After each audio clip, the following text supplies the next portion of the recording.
All right, to our first speaker of the day. Kelliegh spent 22 years in the Australian Army. Many of you know exactly what that number means, the years, the moves, the things that don't make it to the record. She commissioned as an officer, working across recruiting, retention, change and domestic security. So when that chapter closed, she carried the same discipline into a new one. The enduring spirit of the Anzacs, leave no mate behind. That's meant a law firm, a charity called Eyes Front, different vehicles, one word underneath, service. She's given evidence to the Senate Committee on Military Pensions, written government papers on veteran suicide and access to medical care. And she once told me we all wore the same uniform and we all made the same commitment. So today, she'll speak to what we do in the chapters that come after the uniform and what comes next. So please welcome the founder and CEO of Advocates Online, presenting the power of aspiration and contribution, Kelliegh Jackson.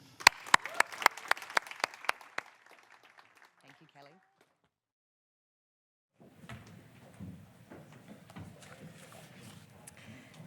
Thanks, Beck. Maya Angelou said, "People will forget what you said, people will forget what you did, but people will never forget how you made them feel." Hold on to that, because I think it's the whole game and we'll come back to it. Peter's told you why we're here, the procurement, the contracts, the growth, all of it real and all of it worth today. I want to start somewhere else. Nobody in this room is here because life made it easy. You're here because at some point you looked at the hard version of the road and thought, good, I'll take that one. You took what service put in you and you built something out of it. Most people never do that. You did it after service, often without a map, and some of you while you were still putting yourselves back together. So I'm not going to ask you whether you can aspire, you've answered that. And most of you answered it more than once. The theme today is aspiration. It isn't a word we use every day, it's an inner fire, a pilot light that never quite goes out, waiting for the moment to catch. So here's what I've decided it actually means, and you can weigh it up for yourselves. You've already proven you can build something. The question left is what you point it at next and whether it still burns on the day you're no longer in the room to tend it. Let me tell you the most expensive mistake I've made in business, because I think it's the same one that's quietly costing half the people in this room. It wasn't a bad decision. I can live with bad decisions. Human beings are flawed, life is chaos, and if you wait for the perfect call, you will never move at all. Mistakes I can wear. The expensive one was refusing to let go of an idea that had already stopped working, a strategy that had run its course, that I kept feeding, kept defending, kept pouring good money and good people into, because letting it go felt like losing, like quitting, like admitting I'd got it wrong. So I carried it. And a plan that's finished is dead weight. You're hauling it up a hill you've already lost, and the whole time you're telling yourself that's grit. That's loyalty, that's discipline. It isn't. Discipline is knowing when the plan's spent and having the nerve to bury it and move on. I'll be straight with you about how it showed up for me. I kept hiring people to work around a problem I should have just fixed. 3 hires to avoid, 1 hard conversation. It looked like growth. It was avoidance with a payroll. And here's the bit nobody puts in the brochure. These are the days I pretend I'm fine when I'm not. Days the whole thing is leaning on one person running on empty. And that person is me. The engine that got me through service, the one that says don't stop, don't complain, soldier on, that engine built my company. It's also the thing most likely to run me into the ground, because it's brilliant at pushing and useless at knowing when to stop. But here's the part I want you to actually hear, because most people never get it, and you did. When the pressure comes, when it all goes sideways at once, the human being has 2 default settings, fight or flight. And left untrained, most people do neither one well. They freeze, they flap, they make the panicked call, or they make no call at all. And then they spend a fortnight recovering for a moment that lasted 90 seconds. We were trained out of that. Every one of us in here was drilled under load, under noise, under fear, until the panic had somewhere to go. We learned to stand in the middle of the worst of it and still think, still choose, still move. We're the boxer who's taken the shot, seen the stars and kept the guard up and the feet moving instead of swinging wild. Most people have never been in the ring. We've been in it enough times that chaos doesn't empty our heads, it sharpens them. That's not a small thing. That is the single most valuable asset you bought out of service and into your business. And half of you have never once put it on the balance sheet. When the contract falls through, when the cash gets tight, when the whole thing wobbles, you don't panic the way your civilian competitors panic. You've been trained to be useful precisely when everything is on fire. So the very engine that can run me into the ground is also the thing that lets me keep my feet when the room's spinning. The work isn't to switch it off, it's to know which fight is worth staying in the ring for and which plan has already been called. And to have the discipline to drop that one and keep the guard up for the next. I'm not telling you the hard part so you'll feel sorry for me. I'd be insulted if you did. I'm telling you because I know I'm not the only operator in here who's mistaken stubbornness for strength. The cost of pretending is always higher than the cost of saying no, saying so. Every time, and saying so to the people who can actually help you fix it. It isn't the soft move. It's the sharpest tactical decision you'll make all year. Here's where I've landed on mistakes, and it changes everything. A challenge isn't a threat. It's an opportunity, provided the strategy underneath it is sound. That's the whole test, not am I working hard enough? Everyone in here works hard enough. The test is the thing I'm working on still worth the effort? Because working like a dog on a plan that's finished isn't grit. It's just a faster way to lose. There's an old bit of wisdom in the game of snakes and ladders, and I used to think the game was about the ladders. It isn't. You roll and you always move forward. Some rolls you fly. Some rolls you hit a snake and slide back further than you started. But you never move backward on the board. Even the snake drops you deeper into the game than where you began. The snake isn't a failure, the snake is information. It tells you the square doesn't work, so you roll again. The people who lose this game aren't the ones who hit snakes. Everyone hits snakes.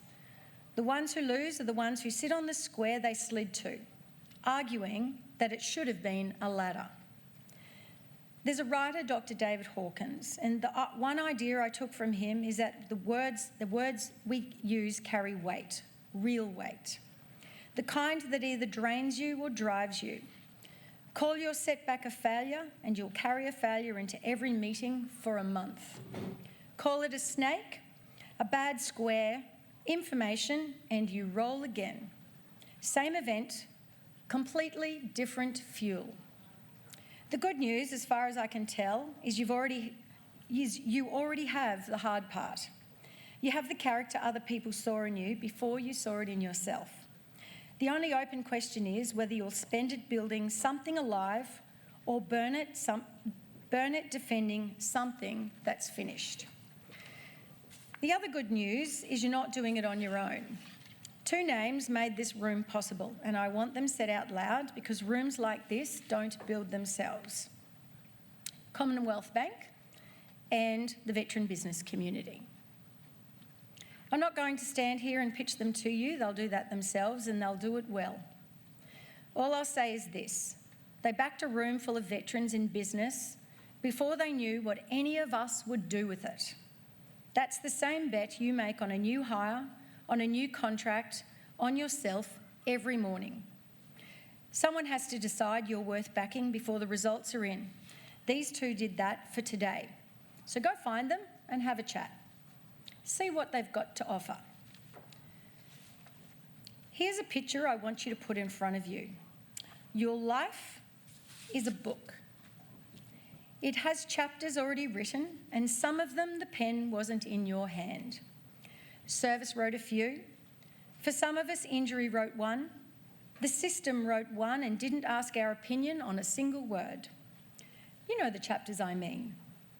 But somewhere along the line, and I believe everyone in this room has had this moment, you took the pen back. You wrote the chapter you're living now. This business, this room, that one's yours. Your hand, your words, your call. And I'll tell you the exact moment I took my pen back. It was the moment I stopped running someone else's race. The moment I stopped checking whether I was keeping pace with the pack, whether the crowd approved, whether I was doing it the way it was supposed to be done. Because the second you run on your own convictions, you stop needing the crowd's permission. And the second you stop needing their permission, you can actually lead. Now let me be precise, because this gets misheard. And in a room like this, it matters. Running your race is not running it alone.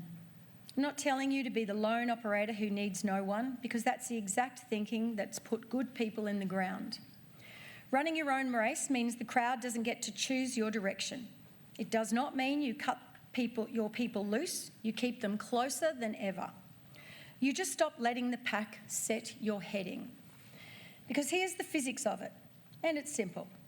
Look over your shoulder to see who's gaining and you trip over your own feet. Every time.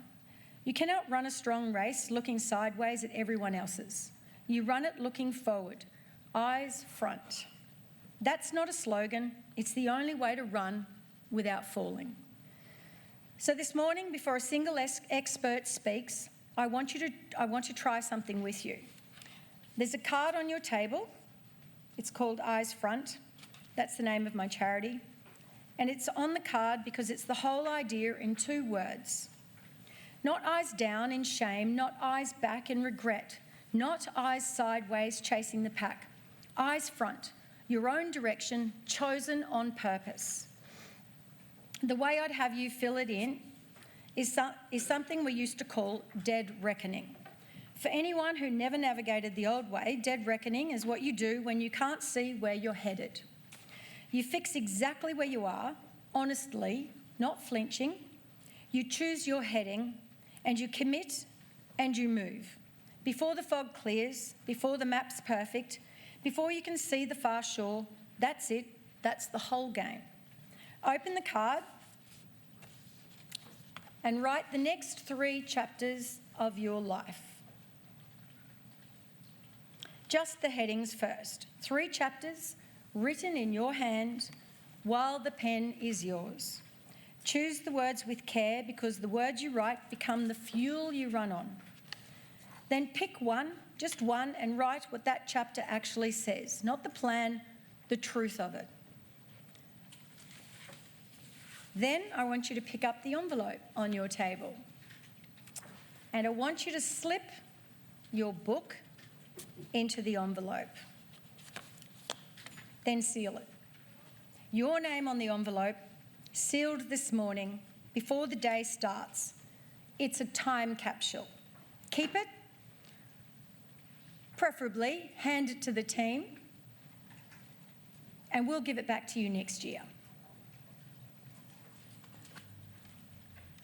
3 minutes, and this part I'll be firm about, because it only works in the quiet. Fix your position, choose your heading, seal it, and go. So I'll just stand here silently while you all write your 3 chapters down.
we going?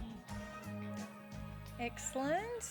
You don't have to lick this envelope. I'm pretty sure it's got a sticky bit on it. So how nice is that? What a great invention. Wouldn't you love to be the person who created the sticky strip so you don't have to lick envelopes anymore? I'm sure somebody's made a lot of money off that. Alrighty, can we seal up those envelopes, please? Because I want it to be a time capsule for next year if you participated.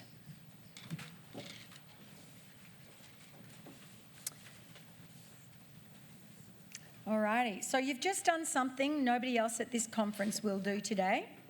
You set your own heading before you heard a word of anyone else's advice. So hold everything you hear from here on against what you just sealed. If a session helps you write one of those chapters, that's the one that mattered for you. The rest, let it go. There's one more card on your on your table. It's a smaller, light-coloured card. There's 5 questions. I'm not going to ask you to answer them this morning, or perhaps ever, unless you want to. I've carried them for years, and I still don't have clean answers to a couple of them. I'll take you through them once, and then they're yours.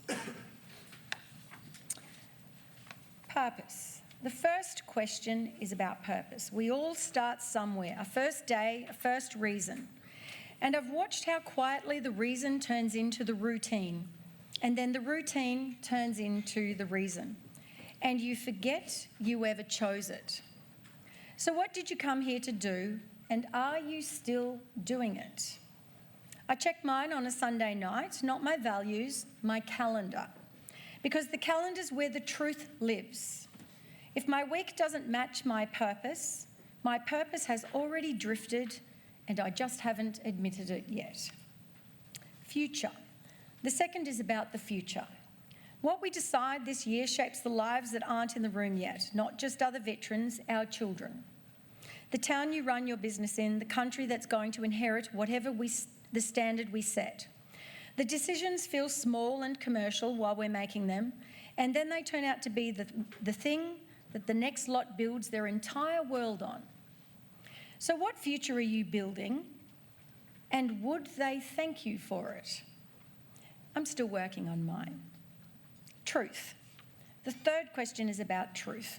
Every one of us turned up for something, a reason that had nothing to do with money when we started. And it's worth asking, honestly, whether the thing we chase now is still that reason, or whether somewhere along the way it quietly became the fame, the fortune, the fun, and we just haven't admitted the swap. The gap between the values we say we live by and the ones our diary actually proves is where trust dies. Other people's trust in us, and worse, our own. So where's your gap, and what are you doing about it? Character. The fourth question is about character, and character isn't a private thing. It's the most public thing you own, because the next generation of veterans in business is watching how you carry yours, whether you invited them to or not. They're deciding what's possible by looking at you. The person you were the day you signed the dotted line didn't know who they were yet. Everything since has been the revealing. And now other people are reading it, watching you. So if those two people met for a coffee, would they recognise each other? Legacy. The last is legacy. There are around, according to Pete, over 100,000 veterans running businesses in this country right now. And the next generation of them is being shaped by what we decide this year. They won't remember your revenue. They'll remember whether you cared enough to do it properly. So what would you want them to say you did with this moment? Let me come back to where I started. Success is measured while you're still in the room.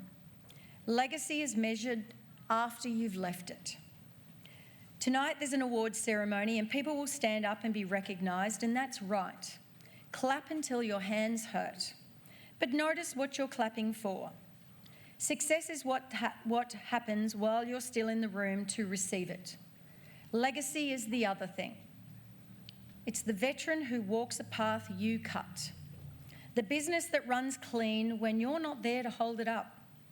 The standard you set that outlives the contract that paid for it. And maybe for a few of you, a sealed envelope in your own handwriting that finds you a year from now and reminds you who you decided to be this morning. Here's what I actually believe, stripped right back.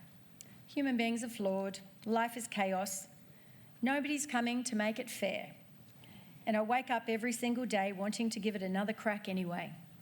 I love the challenge. I love the game. And whatever I do it on my own convictions, because being free of the crowd's approval is a thing that lets you run your own race. Not alone, never alone, but on your own heading with your people beside you, not the pack in front of you.